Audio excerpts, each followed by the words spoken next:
Okay, the question now is when do we complete the square? Okay, when do we know, like, let's say given a question like this, when do we know that we have to complete the square or to use the discriminant? There are two methods, right? We can either complete the square, that means express this in the form ax plus b squared plus c, okay, and then we start off with this, assuming you have found the ABC, then this is always greater or equal to 0, then you times this, so on and so forth, and then you can find the this expression, okay, whether it's greater or equal to a certain value, right? Okay, so for such questions, whereby you are given an expression like this, okay, you can complete the square, okay, use this method, but when you're given questions like this, for example this, explain why the graph of this lies entirely above the x-axis, right? Or you're given a graph equation like this, then it would be easier to use the discriminant method, okay, meaning you have to somehow rewrite this in the form y equals ax squared plus bx plus c. Now already they arrange everything for you, so it's fine, but you need to recognize which is the a. Now they don't put 1 here, but there is actually a 1 in front of the x squared, so it's 1x squared minus 2kx plus k squared plus 1. Okay, so the a, right, is the number in front of the x squared. The b is minus 2kx. Now don't be confused, the minus 2k, right, the k here is a constant, it's not a variable. So as long as you see anything that's in front of the x, right, that is your b already, okay, and your c is anything that don't have x or x squared. So in this case it is k squared plus 1. Alright, okay, so I hope you are clear. For first thing, you have to group it into the form ax squared plus bx plus c. Then you can recognize what's your ABC, and in this case, right, my b is minus 2k, then I have to square it, then minus 4ac, right? My a is 1, my c is k squared plus 1. Now I have to be very careful here. I have to, you see, these are all multiplied together, right? So you can do what I'm going to show you next. You can take minus times minus. Actually, what this means is this. I think some of you are not aware. It actually means this times this. So you press calculator, minus 2 times minus 2, if you don't know, is 4 what? Okay, then k times k is k squared. That's why this, when you work it out, is 4k squared. Okay, some of you will give me minus 4k squared or minus 2k squared. That's wrong. Okay, this is the correct answer. After that, you take minus 4, okay, minus 4 times k squared, so you get this, minus 4 times this, you get this. Now, to be very careful here, check that you have done this step correctly, otherwise this result will be wrong and then no point already. Okay, then 4k squared minus 4k squared, 0k squared, right? Minus 4, okay, which means that your b squared minus 4ac, okay, you are using this as a litmus test to explain this. So because your b squared minus 4ac is less than 0, that's the first thing you must state, based on your this working, and coefficient of x squared is greater, that means it's a happy face, and your there's no intersection, right? Means to say that happy face, no intersection, so isn't your graph, which goes on forever, entirely above the x-axis? So that's how you explain, okay? So that's one example.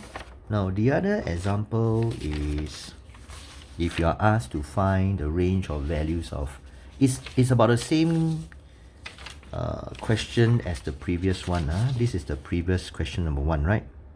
This one also lie entirely above this. Okay, it's just this equation that I changed a little bit. Okay, so y equals to, you must recognize that this is your A, this is your B, and the terms without any x is your C. Okay, be very careful with the negative signs. Now you have to show this step, okay? For no intersection. Oh, just now I didn't write. Okay, sorry about that. You must say here for no intersection. Okay, you need to explain. Sorry. This one no need. This one no need.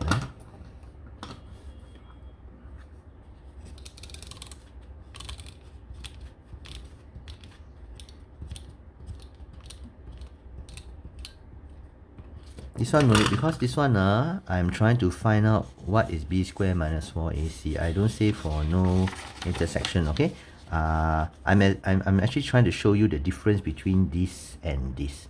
Okay, for this case, right, you cannot assume that b squared minus 4ac is less than 0 right from the start.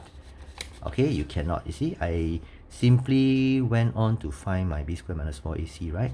But for this particular case, they ask us to find the range of values of x. Range of values of k, sorry. Find the range of values of k for which this one lies completely above the x-axis. The happy face, right? Happy face, and then lies above. So they are trying to tell you there is no intersection. So for this particular question, right, you must state this for no intersection. Okay, for this one, right, for this first one, the question, you read the question. You are supposed to find out, oh, what is my b squared minus 4ac? Then you study this, and then you conclude that, oh, since it's less than 0, no intersection. You write here no intersection. This is clearer, okay?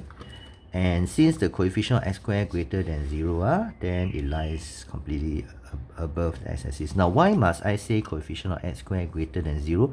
Because if the coefficient of x squared is less than 0, then the curve will not be like that on top.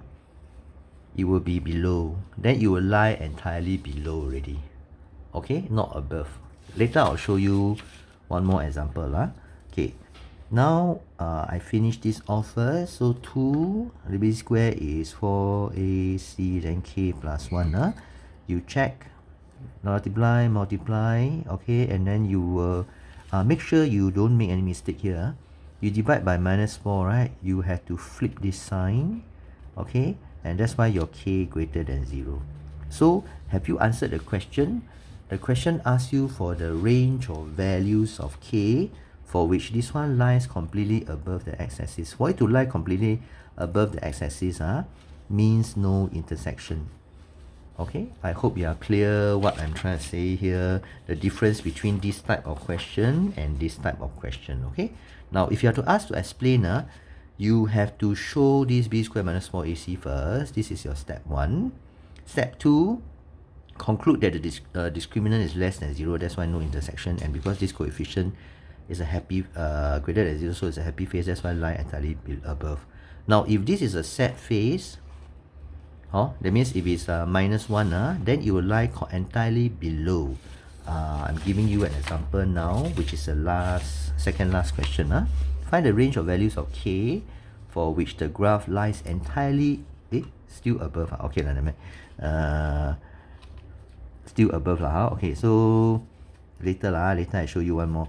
Okay, so for no intersection, you must state this because you must justify why you write b squared minus 4ac less than 0. So I write here 1 a and then the c.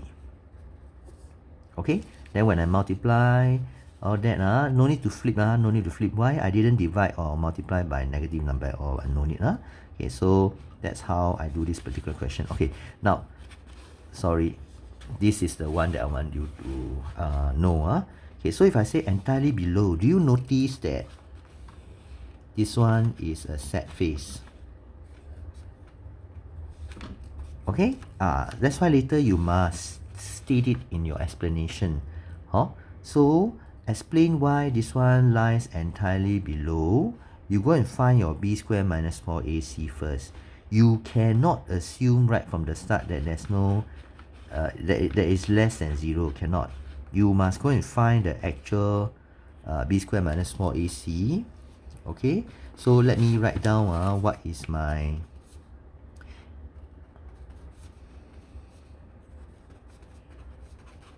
a is 2, b is minus 1, c is 2. Okay, so I write down 4a, c is minus 2. So I will get minus 61 minus 62, so it's minus 15. So minus 15 is less than 0, right? Means no intersection with x-axis, okay? And coefficient of x squared is less than 0, so it's a set face, right? That means your x-axis is going to be here. That's why the graph lies entirely below the x-axis. That's the reason why. Okay, so I just make things a little bit more clear.